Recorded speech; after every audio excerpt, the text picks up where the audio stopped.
Hey everyone, my name is V. I'm with the Student Video Network at the University of Houston, and today we're here with the panelist, or the moderator, of the panel, Hollywood Lessons, What You Didn't Learn from Film School, John Lang. How's it going? How's it going, man? I guess, tell us about the panelists. Tell us about the panel, the panelists, and tell us about how you guys got everything together.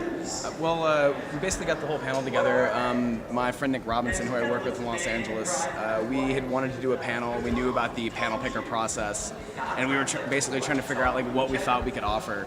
And when we come back to Austin, where we both went to school, University of Texas, film school, okay. You always end up talking to a lot of friends. People want to know how Los Angeles is, what it's like living out there, like what it's like kind of working in the business. And so we were like, well, why don't we just put all that stuff in a panel? Like, there's plenty of people out there, not just in Austin, but if you don't live in New York or LA, who want to know these things and are thinking about moving out there, or people are telling them they should consider it. So we decided to throw all that stuff into a panel. So we submitted it through the panel picker in June. It got picked and announced in October, and then from there we went and selected our panelists. And the panelist selection, we had some help with South by. We ended up, what we wanted to do was get people who were less than 10 years out of film school, because we felt like their experience would be the most applicable. Looking at their names on paper, most people, you're not going to know who they are, and most people are going to be like, well, why should I listen to them? But, if you have David Lynch or Richard Linklater or somebody like that, they went to film school 20, 30 years ago. Yeah. Starting out in the business is totally different. It's different than it was 5 years ago. It's like kind of like the technology that's coming out. It is. It just keeps rapidly evolving. It is. The technology changes, like entry points into the business change, like how, not necessarily how easy it is, but sort of like the jobs that are, kind of, not that there's more of to jump into, because it's never easy. It's like a lot of hustling early on. Right. So what do you do currently in LA? Okay, you live in LA, right? Yeah, I live in LA now. Okay. Currently in LA, I am a producer's assistant. The company I work for, it's a small company. There's only 4 of us. There's myself, Nick, who's the other assistant. Oh, wow. And then there's 2 producers. So you guys work together. Yeah, so we work together, and there's 2 producers, and one of them has a track record in indie film. He's produced 5 movies, and he's a younger guy. He actually has won the festival here. But the ones he's more known for would be The Wagness and All the Boys Love Manny Lane. Oh, Wagness. So basically, That's really that's good. what a lot of people, when they've seen it, they're like, oh, that's a great movie. It's a funny reaction. So it's just like funny to see that happen. But no. So I work as a development assistant. We read a lot of scripts, give script notes, write script coverage. Do tons of research about projects or writers. Right. Sometimes I'm reading for, hey, is this a writer that we want to work with? Sometimes it's like, hey, is this like a script we want to think about trying to produce? Right. Just kind of going at it from that angle. So I guess the main question is, what are some of the things that you learned in film school that were applicable, and then what are some of the things that you kind of had to just teach yourself? As far as actual knowledge, I mean, film school provided a good jumping off point. Right. But just like anything else, like you only really got out of it what you put into it. So that's usually how the industry is, I heard. Yeah. Exactly. So it's like when I got into film school, it took me a while to transfer in. I was only there for 4 semesters. So, there's a lot of different classes you can take. And I was like, well, I can always do short films and things on my own. Like, production classes are important and you learn a lot, and that's where you make most of your, I feel like, contacts, because you work on projects with people. Right. But I knew that screenwriting and producing classes are not things that, it's not knowledge I'm going to easily be able to get outside of film school. So I took as many screenwriting and producing classes as possible, because I do, want to work as a producer one day. And so I knew that, what do producers do? They're going to be working a lot with writers if you're going to be creative. So you need to know about screenwriting. Right. And then, but on the other hand, if you want to be a producer, you should also be doing those production classes, learn how to work with directors, talk to actors, because you kind of have to work with everyone. You're kind of building a team in the sense. Exactly. So I guess like the biggest thing that I would say about film school is that it's a safe place to fail from a creative standpoint. Right. You shouldn't worry about making movies and getting them into festivals. You need to be worrying about finding your voice, working on your craft, what you can learn. And then as far as the knowledge, you take film history classes and you learn a little bit about the business, but you hear about filmmakers and critics and agents or whoever were important. Go back, take those names that pop up in those books. You wouldn't believe how many books are written about the entertainment industry. Just start reading them. Like the Mailroom. Yeah, like the Mailroom, about agencies, like The Kid Stays in the Picture about Robert Evans, became Robert Evans became the head of Paramount. It's a long, funny story, but basically he took Paramount from the number 9 out of 9 studios in Hollywood and made him number 1. They did The Godfather while he was there, China Chinatown while he Wow. was there. This movie called Love Story, which became at the time was the highest grossing film of all time. And then- and that was from a studio with nothing, and it was at the in the late '60s when the studio system was kind of falling apart, and so he was there for an exciting time in Hollywood. Right, right. So, I mean, I guess after James Cameron came in with Titanic, he kind of knocked that one out. Yeah, yeah. Well, I mean, there were a few other ones, Jaws too. Right, But it right. was just sort of like at the time, it was one of the before the studios really saw Star Wars and Jaws as, oh wait, this is a new model. Like Love Story was kind of like a precursor to that. That's pretty cool. Because because that was when they started to figure out in the '60s that that young audience was the ones who were going to go see movies over and over and over again and become sort of that's the beginnings of like Hollywood marketing New towards a age youth of audience. Hollywood, yeah, yeah. So when you were in film school, you said making contacts was probably the most productive thing to do, especially working on other people's projects? Yeah, I mean, working on other people's projects, getting out there. I mean, it's like I said during the panel, like everyone up on the panel that I knew, I either met at a film festival or through someone I knew in film school. And even if I met them at a film festival, it was because I had a friend I went to film school with who knew those people. Of course, I mean, when you get in, if you are interested in indie film and wanting to learn about the business, the agencies are a good place to start.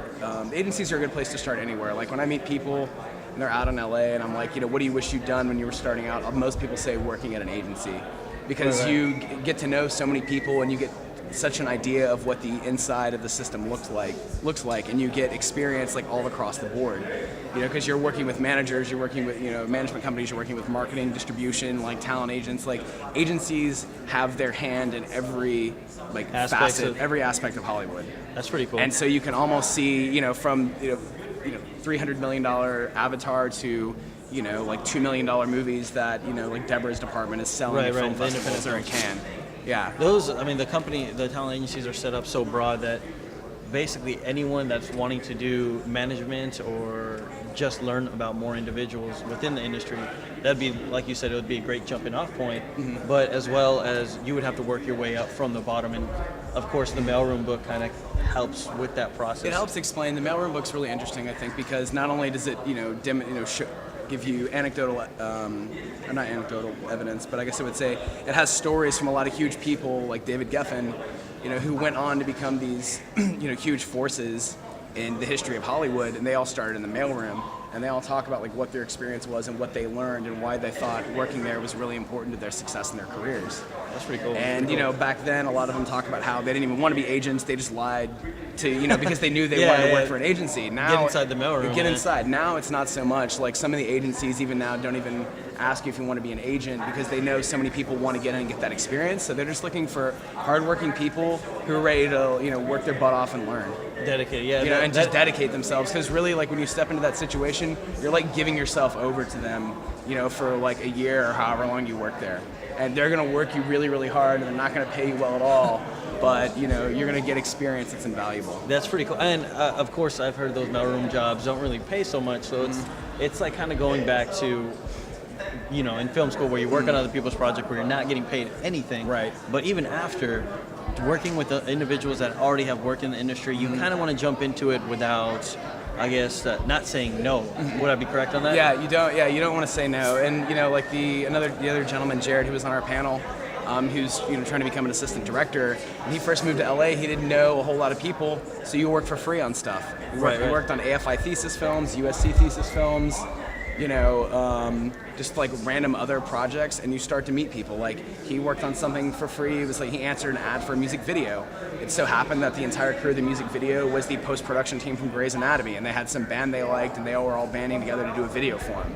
So now he knows all these people who work on that TV show. That's pretty awesome. Yeah. And there are people out there like that, who are working, have their day jobs in the industry like these guys, but also are creative on their nights and weekends. Yeah. That's pretty interesting. I mean, just if you meet one individual, that one individual can connect you with so many other individuals, as long as you're willing to help them out and just do stuff that they need you to do. Exactly. And people are really nice, they're really appreciative. Like they understand that they're asking, it's kind of like they understand what they're asking from you, and you understand like what you're getting back. Like you're gaining knowledge and experience and contacts, and they're getting a project done that they want to have done at the budget that they can afford, and also meeting good people along the way. That's always the best thing. And someone that can help you out would always be nice in LA. Exactly. It's just sort of you still feel that even though it's like a big town, you still get that creative community aspect. If you want to find it, if that's what you're looking for. Right. I think that's really important for people when they're starting out,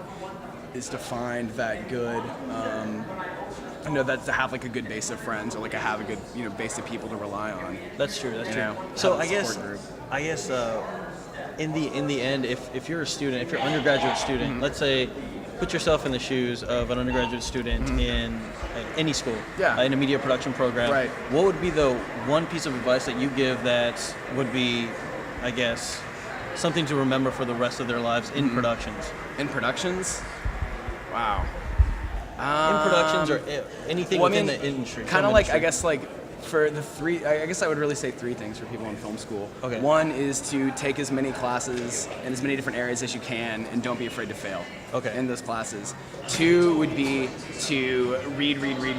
Like, read about the history of Hollywood, read about the history of independent film, and I'm not just talking about like celebrity bios. Like, there's like tons of information written about directors and business people, like Down and Dirty Pictures, all about like the Weinsteins and the history of Sundance and stuff like that.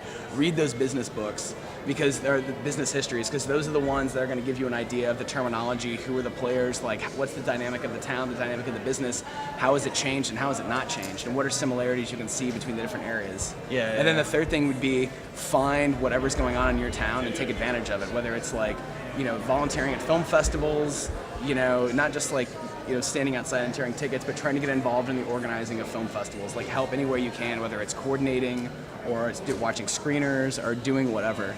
Like, get as involved as possible in your film community, because you never know what's out there. Sometimes a big LA project comes to town and you meet. I have friends who work in production in Los Angeles who started off in Phoenix, Arizona, and they worked on a couple of projects when LA people were in town, and they kept in touch. And so when they moved back out 4 years ago, they were able to, get back in touch with those people. They stayed in touch the whole time, but when they moved out, people were able to start giving them contacts, and they were able to start slowly working. That's pretty cool. And so those three things, like, take as many classes as possible and don't be afraid to fail. Get really, really involved in whatever's going on in your community, and learn the history of Hollywood, learn the history of the independent business. You have to know where you're getting into before you get into it, right? Yeah, exactly. So that's pretty cool. And save money. There's number 4. Have some money saved up when you move to LA, because it's gonna be tough, cheap. and you're gonna have to work for free, and it's not cheap to live there. Right. Yeah. Thanks again. Right. We really appreciate it. Yeah. Take it easy. Thank you.